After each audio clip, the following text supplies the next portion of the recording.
Hi there, good morning, good afternoon, good evening, whatever time it is. As always, happy whatever day it is. Welcome to Left Side of the Aisle, which is what this is. And I am your host, and my name is Larry Erickson. And for the next about half hour or so, I'm going to be talking about some things that I think you might like to know about, be interested in, worthy of your attention. So stick with us. If you do have any reactions to the show, you can send them to me. I invite them. Send them to me directly. This is my personal email, whoviating, WHOVIATING at AOL.com. Or if you prefer, you can go to my website. It's called Lotus Surviving a Dark Time, and the URL will be here sometimes during the show. You can go there. You can leave a comment there if you'd like, rather than email. Or if you wanted to send an email and you forgot to write down the address, well, you can get that from there too. If you do send me email, though, please bear two things in mind. One, include something in the subject line that makes it clear this is about the show, it's not spam. And two, be a little patient about getting an answer, because I really stink at answering email. So with that, let's get to it. I always like to start the show whenever I can with some good news. Haven't been able to do it the last couple of weeks, but I got several things of good news this week. So we're going to start with those. We'll start with the fact that just the other day, FCC Chair Tom Wheeler, it was found he has circulated to the other members of the FCC board a proposal that would require broadband and wireless companies to give consumers more control over how their personal data is shared with third parties like marketers. The proposed rules would require that internet service providers, both broadband and wireless, to clearly disclose how personal consumer data is collected, how it's shared with third parties, and how those third parties make use of that data. It would also call for strengthened security for consumer data, and perhaps most importantly, it would say that you as a customer cannot be automatically enrolled in some data sharing program. You have to actually choose to do it. That is, you have to opt into this program rather than having to opt out of it. Now, if approved, these proposals would establish the stronger consumer privacy rules ever for internet service providers. Wheeler expects the FCC to open the proposal for public comments at its meeting on March 31st, although any actual rules wouldn't be decided on until later in the year after that period of public comment closes. Now, there is a limitation to this, unfortunately. This does not apply to internet and social media sites like, Google and Facebook and all the rest of them, because they fall under the purview of the FTC, the Federal Trade Commission, which has limited ability to enact any rules in order to direct or control corporate behavior, such as gathering massive amounts of personal data like these sites do. Generally, the FTC can only act after there is evidence of fraud or some other illegal behavior. So, of course, all the corporations, such as, AT&T, Verizon, and the rest, are all whining about how unfair this is and about how, the other boys, they get to do whatever they want. For one example of this, Bob Quinn, he's the Senior Vice President of Federal Regulatory Affairs at AT&T, he thundered that, and I'm quoting here, consumers deserve consistent privacy protections regardless of which company is collecting it. Put differently, if you have crappy privacy protection at Facebook, you deserve to have crappy privacy protection from AT&T. Okay, this has a long way to go, but the very fact that it's being considered, that privacy is coming to the fore, even if we're rather late to this whole game, the fact that it's being talked about and proposed, that's still good news. All right, next up in the good news front, our only president has actually done a couple of good things this week. Now, for one thing, you need a little background on this. For over 2 decades, the United States has sunk literally hundreds of millions of dollars into so-called abstinence-only programs as part of programs to reduce teenage pregnancies. Abstinence-only says, they don't talk about birth control, anything they talk about just don't have sex, period. It has done this, sunk all this money into these programs, even though it's been known for just about as long as we've been doing it, that the programs do not work. The Obama administration was not immune to this. Not only did programs like this continue through its administration, in 2012, the Department of Health and Human Services added a new abstinence-only curriculum to its approved list of programs for teenage pregnancy programs. But now, in his final year, President Hopi Changey is apparently involved on another issue. In his final proposed federal budget, he eliminates all funding for abstinence-only programs while increasing funding for the evidence-based program, the Teen Pregnancy Prevention Program it's called, and for the CDC's, that's the Centers for Disease Control, the CDC's Division of Adolescent and School Health. Now, in the grand scheme of things, I suppose this is actually a rather small entry, particularly because, well, the rate of teen pregnancy in the United States has been dropping pretty steadily for 20 years, to the point where in 2014 it was only 40% of what it had been in 1991. But still, doing this was a good thing, and so it is good news.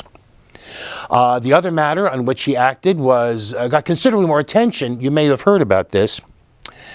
Environmentalists, conservationists, and people concerned about global warming and global climate change were understandably upset last year, January 2015, when the Interior Department embraced the desires of the fossil fuel industry and proposed opening an area on the outer continental shelf of the Atlantic Ocean from Virginia to Georgia for offshore oil drilling.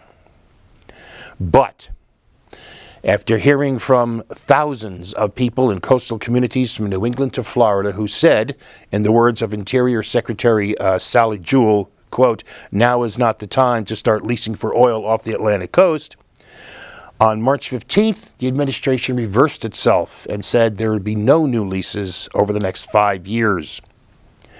Quoting Secretary Jewell again, "When you factor in conflicts with national defense, economic activities such as fishing and tourism, and opposition from many coastal communities, it simply doesn't make sense to move forward with any lease sales." Now, there is, of course, a downside to this, as it seems there always is. In fact, two downsides. The immediate downside is that the same proposal that said that there would be no Atlantic lease sales said there would still be 2 sales of leases for oil drilling in the U.S. Arctic, 1 sale each in the Beaufort and the Chukchi Seas. Sorry about that. These are north of Alaska. This is an area potentially even more environmentally fragile than the outer continental shelf off the Atlantic. The second, longer-term concern is that, of course, the next president could simply reverse the decision. Now, both Sanders and Clinton have expressed opposition to both Atlantic and Arctic drilling. In fact, Sanders has said he's opposed to any expansion of offshore drilling at all.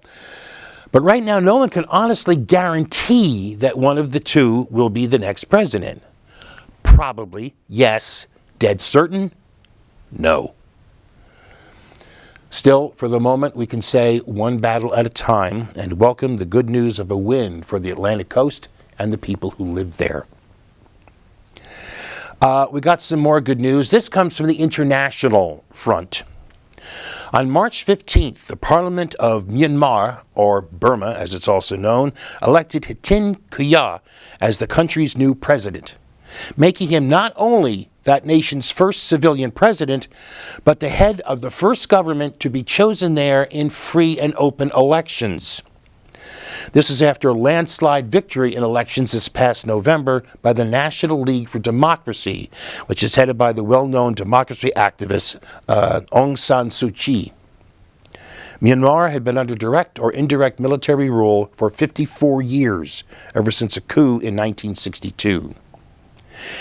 In one sense, Kuyat is not the president. Everyone knows that he's the proxy of Suu Kyi, who has been the face of the pro-democracy movement for 28 years and has endured threats, harassment, and decades of house arrest by the military dictatorship, becoming in that time one of the best-known political prisoners in the world. And she did this without ever abandoning a non-violent campaign for the freedom of her country and her people. When, after repeated waves of protest and the increasing opprobrium of the international community forced the generals finally to back off in 2010, they pulled off one last trick of establishing a new constitution under which they are guaranteed 3 ministries and enough parliamentary seats to give them a veto over any moves to change that constitution, and which barred Suu Kyi from becoming president. So, unable to choose the person who should have been president, who everybody would have chosen as president, instead the majority of Parliament chose someone who has been her close friend and confidant since the mid-1990s. There is still a long way to go in Myanmar, and the military still has too much power. But the fact is, choosing the president of the first government picked in free and fair elections is no small thing, and it is good news. Finally, here for this, something that may be good news, hopefully is good news, hopefully will become good news, but we'll have to wait and see. This actually involves recent developments in Syria. First, contrary to all expectations, the limited ceasefire in Syria, which I spoke of a couple of weeks ago, is now heading into its 3rd week, opening the possibility, and it is as of now only a possibility, but it is a possibility of peace. The violence hasn't actually stopped, even in the areas affected by the ceasefire, but it is down significantly, and humanitarian aid is getting through. And in the context of Syria, that alone is enough to call it good news. What's more, UN-mediated peace talks have actually, yes they have, actually started in Geneva. Success is far from assured, obviously, but this is further than we've ever gotten before. Next, Russian President Vladimir Putin started the world community by announcing on March 14th that the main part, he said, of Russian armed forces in Syria would start to withdraw, declaring that, quote, the task has, on the whole, been fulfilled. The question all along, of course, was what exactly that task was. Putin said the bombing campaign was to attack Daesh, but in actual practice, it was clear that the purpose was to support his ally, Syrian President Bashar al-Assad. Most of the attacks, 80% by one analysis, were on territory held by Syrian opposition groups where Assad's forces were launching an offensive. It's actually thought by many that Russia's bombing campaign has helped Assad regain the initiative against his opponents. But if that's true, why is Putin pulling out now? Actually, a more immediate question is he actually pulling out?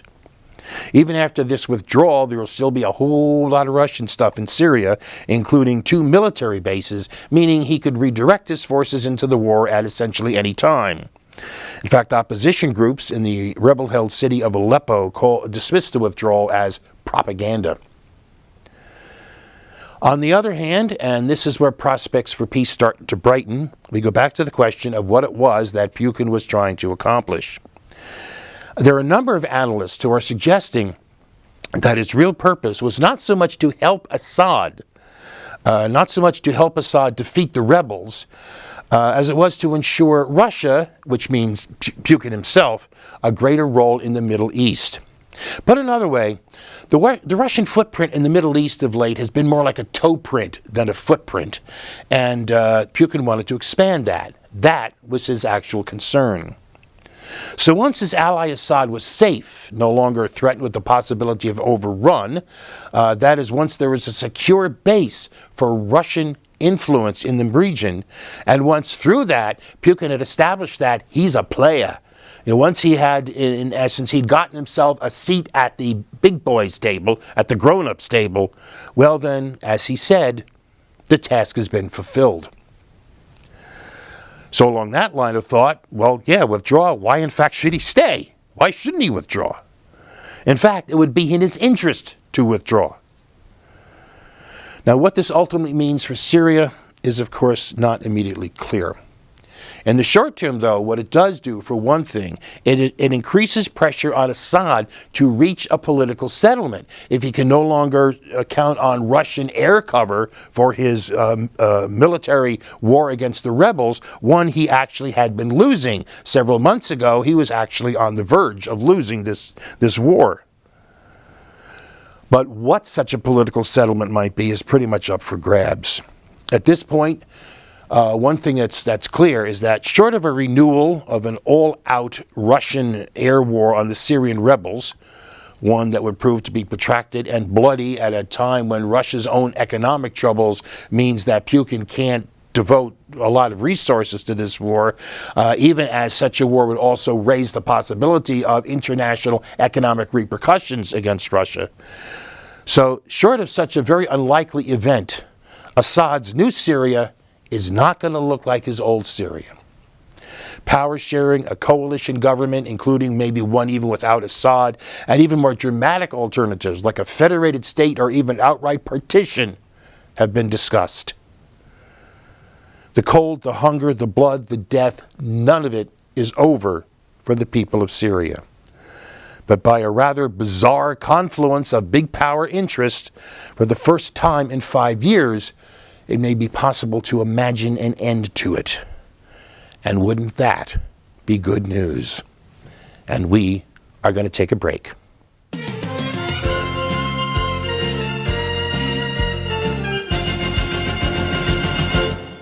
And here we are back. And after all that good news, of course, I have to follow up with some not good news.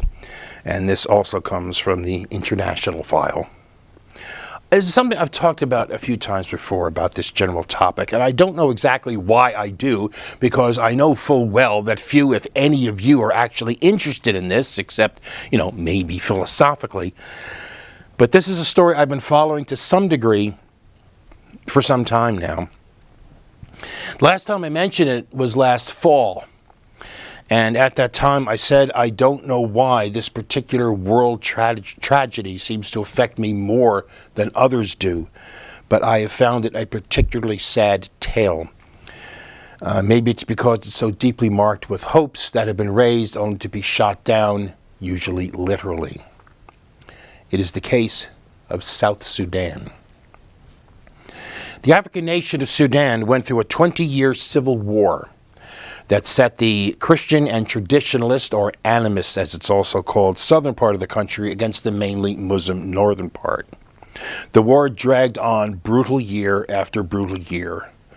When it was all over 2 million people had been killed and about 4 million more were homeless. Finally, with both sides exhausted in every sense of the term, a peace deal was worked out in January of 2005. By the terms of that agreement, there was 6 years later, in January 2011, a referendum in southern Sudan on independence.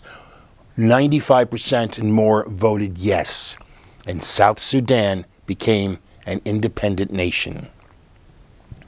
What you have to understand is I followed this story. I followed it through the first negotiations to end the fighting, through the draft agreement, which looked like it would never come, to the final agreement, which looked like it would never come, through the multiple near breakdowns of the whole process, through the plebiscite, which at times seemed so far in the future it was like it would never come. I followed it when two old rivals, Riek Machar and Salva Kiir, joined forces to form that new government of South Sudan.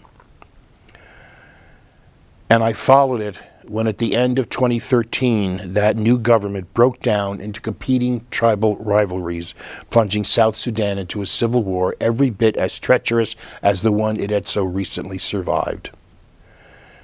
And again, I don't know why this one just affects me so much more than others. But the fact is, this whole history just breaks my heart. And I follow it now, as last week, the UN Human Rights Office released a report that, quoting the press release, I'm quoting here, describes in searing detail a multitude of horrendous human rights violations in South Sudan, including a government-operated scorched earth policy and deliberate targeting of civilians for killing, rape, and pillage. Children, the elderly, and disabled burned alive. Men hung from trees or cut into pieces. Parents forced to watch their children being raped. Searing barely describes it. The report says both sides have committed serious and systematic violence against civilians since fighting broke out in December 2013. But since 2015, most of the blame falls on government forces and its affiliated militias, largely because the opposition forces have been significantly weakened. UN High Commissioner for Human Rights Zeid Ra'ad Al Hussein called South Sudan one of the most horrendous human rights situations in the world, with the massive use of rape as an instrument of terror and weapon of war. In fact, there have been reports of soldiers being allowed to rape women as a form of wages. And not just the UN, Amnesty International has also condemned the government's behavior and accused it of a war crime of stuffing 60 men and boys into a hot shipping container last October and then just leaving them there to suffocate and die. Yet for all this, Commissioner Al Hussein said, South Sudan has been more or less off the international radar. And that too breaks my heart. But again, there is hope. There always seems to be a flicker of hope. When I spoke about South Sudan last fall, it was to talk about a new peace agreement which had been reached in August. Now, South Sudan rebels have said that 23 of their top generals are expected to arrive in the capital city of Juba on March 21st to prepare for the coming of their leader, Riek Machar, who is the designated first vice president of a national unity government which is supposed to arise out of that agreement. They claim that sending the generals is proof of their intention to abide by the peace process, but at the same time they raise concerns by insisting they allowed to bring their heavy weapons, including tanks, into the city, along with some 3,000 troops. The rebels responded to concerns by saying that their experience with the South Sudan military gave them reason to be distrustful, which frankly is true, but just as frankly the same could be said of them. And so we wait for March 21st while I try to stitch my heart together one more time. We will see. All right, since we're also already in a blue mood, we have 2 RIPs this week. The first involves another part of my youth dropping away, but this one actually hurts more than some of the others have. Keith Emerson has died. He was 71. Now, if the name Keith Emerson doesn't ring a bell, just think Emerson, Lake, and Palmer. And if you still don't recognize the name, do some YouTube searches, go search out some videos, because you are really, really missing something.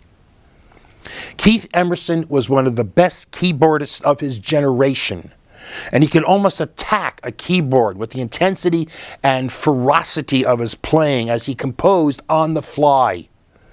He could, just by the way he played it, turn an upbeat sort of sappy song like America from West Side Story into a raging indictment of a society at war. And why does this one hurt more than some other recent RIPs? Because Keith Emerson committed suicide. He shot himself in the head. It seems he was having increasing problems and pain in his right arm and hand, which an operation a couple of years ago did not cure. He was facing the prospect of no longer being able to play, and that, according to his friend Mari Kawaguchi, this tormented him. It was ultimately a prospect he could not deal with, and so we lost him. So R.I.P. Keith Emerson. Our other RIP this week is for someone you quite possibly have not heard of, but if you were in journalism, you damn well knew who he was. Ben Bagdikian, reporter, media critic, author, died at his home on March 11th. He was 96. Over the course of his 5-decade career in journalism, he won a Pulitzer and a Peabody and numerous other awards, and he was the one who obtained the Pentagon Papers from Daniel Ellsberg to be published in the Washington Post. All of this was before becoming Dean of the Graduate School of Journalism at UCal Berkeley. But I will confess that where I knew him from was his book, The Media Monopoly, which criticized the mergers that were consolidating broadcast outlets and newspapers in the hands of giant corporations, and so narrowing the degree of control of what Americans could see or hear or read in the news media. The first edition, published in 1983, said 50 corporations controlled a majority of U.S. news media. By the time of the last of 6 editions in 2000, the number was down to 5. Ben Bagdikian's message to his journalism students at Berkeley was this. I'm quoting him here. Never forget that your obligation is to the people. It is not at heart to those who pay you, or to your editor, or to your sources, or to your friends, or to the advancement of your career. It is to the public. Now, I know that sounds sort of, quaint or naive, but the fact is Ben Bagdikian lived those words, and he stood by them. We have too few of his sort around, and now we have one less. So R.I.P. Ben Bagdikian. All right, from there we go to the Clown Award, one of our regular weekly features, given as always for meritorious stupidity. And the big red nose this week goes to Rex Tillerson. And who is Rex Tillerson? Well, he is the CEO of ExxonMobil, the world's largest fossil fuel company. As such, he is a vocal proponent of hydraulic fracturing, or fracking as it's called, and thinks opponents are, well, here's how he described it. Quoting, because we have technology that is built on science, built on engineering, and because we have a society that is, by and large, illiterate in these areas, science, math, and engineering, what we do is a mystery to them, and they find it scary. In other words, fracking opponents are just technologically illiterate scaredy cats being deluded by evil, fear-mongering environmentalists who want us to freeze in the dark. Because fracking is cool, man. Fracking is great. Except Tillerson is suing to keep a water tower intended for use to hold water for a fracking operation from being built anywhere near his multi-million-dollar mansion and 83-acre farm, which he refers to as living a rural lifestyle. Fracking is great, he says, provided it's done somewhere where he doesn't have to see any of it. Rex Tillerson, CEO of ExxonMobil. Be fair. He's a man in a position like that. How could he be anything other than a clown? All right, last up for this week. I have, on a number of occasions, said that our major news media leave us as a people uninformed, malinformed, and misinformed. Part of that involves some good old-fashioned fear-mongering done in the knowledge that many people do not read or listen, as the case may be, past the headlines. A good example of that was to be found on the AOL splash screen early on March 15th. The headline read, and I'm quoting exactly, "Missiles found aboard flight headed to U.S." The subhead was, "Bomb-sniffing dogs found two air-to-ground Hellfire missiles on a plane in Belgrade that was headed to Portland, Oregon," sources revealed on Monday. If you went to the article, it was headlined, "Serbia finds U.S.-bound guided missiles on flight from Beirut."